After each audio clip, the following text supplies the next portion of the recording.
This month's kit contains just 12 squares of fabric, but in addition to that, you're going to need all the circles that you made last month and all the triangles that you cut from the white fabric.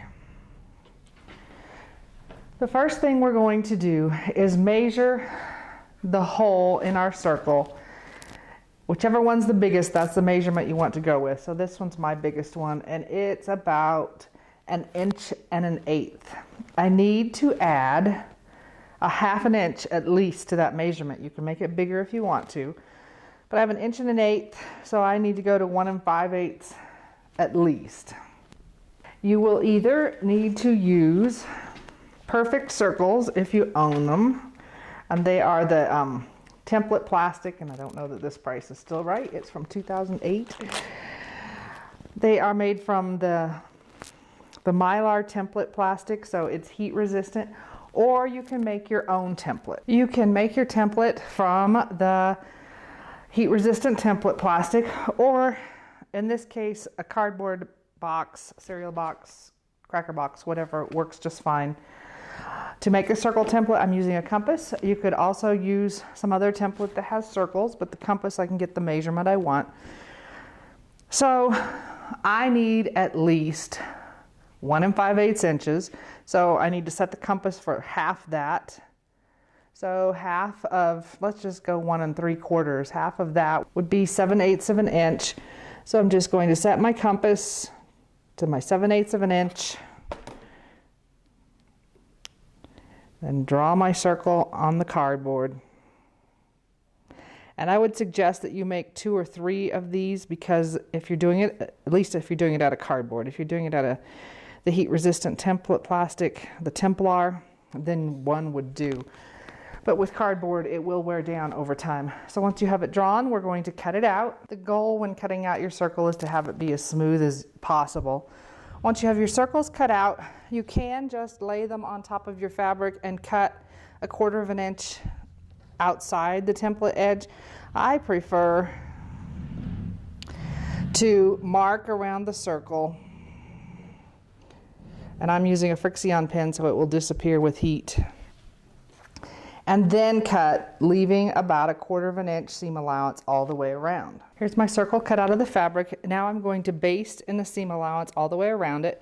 And I personally like to start on the right side, start and finish on the right side, so that when I'm pulling it up, it's not inside the circle.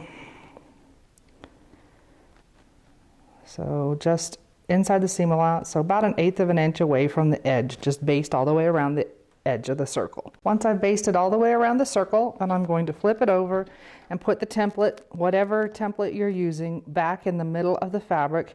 If you're using cardboard, I like to do the printed side up because it lasts a little longer, it doesn't soak up. Then I'm just going to pull up my basting thread. I did not knot it when I came to the end. So just pull it up so that it pulls all the way around the circle. And now I'm going to knot it off. Doesn't have to be pretty because this part's not showing. Just a knot that's going to hold it long enough to press it. Okay. So now I am ready to press it. Now you're going to need either your best press, your spray starch, or your sizing, whatever you're using. The pattern says to spray the thing and press it. I prefer, personally, to spray a little bit of my starch or sizing or best press into a small container, and with the sizing I'm just using the cap and a paintbrush. So then I'm going to put the sizing or the starch or whatever on the paintbrush, and I'm going to paint the seam allowances on my circle. Now I am deviating from the order in which the pattern is written. You can do it the way in the order the pattern's written. I do have a reason why I'm doing it. So we're going to be trimming down our circles that we made last month, and we're going to applique these small circles into the center of those circles. And sometimes applique can distort your background fabric, so I figured I would just as soon trim after I have done the applique rather than before, so that I get my exact correct block size. So you just want to press this so that your starch or your sizing or whatever is completely dry. Now that we have our press circle, we're just going to flip it around and clip 2 or 3 basting threads and pop the template out of there. So now my edges are all turned under. This is the best way I am aware of to make circles for applique. Now, the next thing we want to do is center the circle in the middle of the bigger circles that we made last month. I found that it was easier to do it from the wrong side, because then I can see if the seam allowance is hanging over too far on any one section. So if I can just get it centered on there, then I want to pin it in place.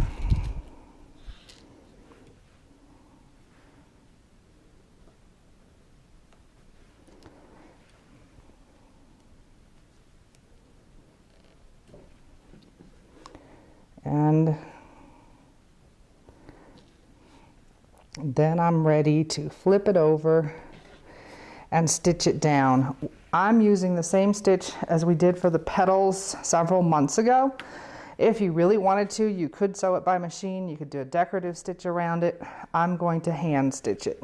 So I've stitched the small circle into the middle of the large circle, and now we're ready to do some more trimming. The pattern recommends a 5.5 inch ruler. You can go buy one if you want to. It might make life slightly easier, but I have never used a 5.5 inch ruler before, and this is the only quilt I've ever worked on that was based on a 5 inch block.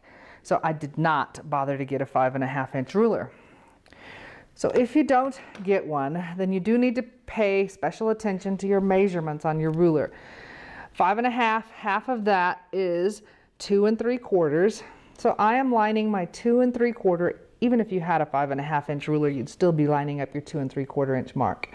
But I'm lining up my 2 3/4 inch mark vertically on a seam and also horizontally. Now, unless your circle is more accurate than mine, it is probably not going to line up perfectly. Just do the best you can.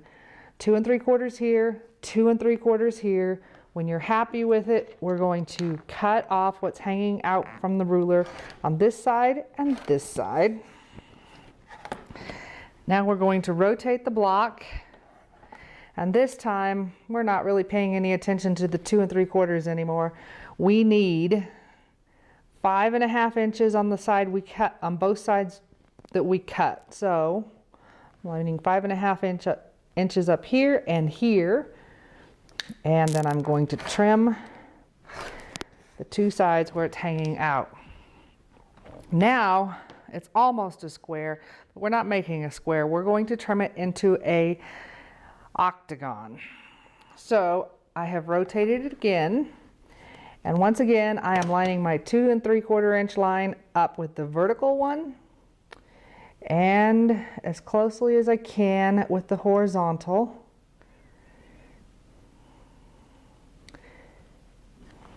And when you're satisfied that it's as good as you can get it,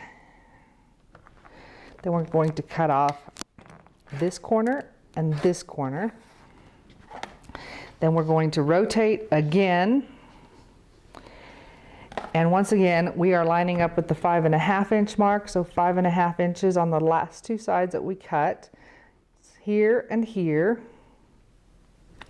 And then we're going to cut off, make sure it's 5.5. And I am speaking from experience. I messed up the very first one I cut, so pay attention. Mark your ruler if you need to. So there's my octagon. I am going to now add the corners that we cut last month, or the triangles that we cut last month, to 4 sides.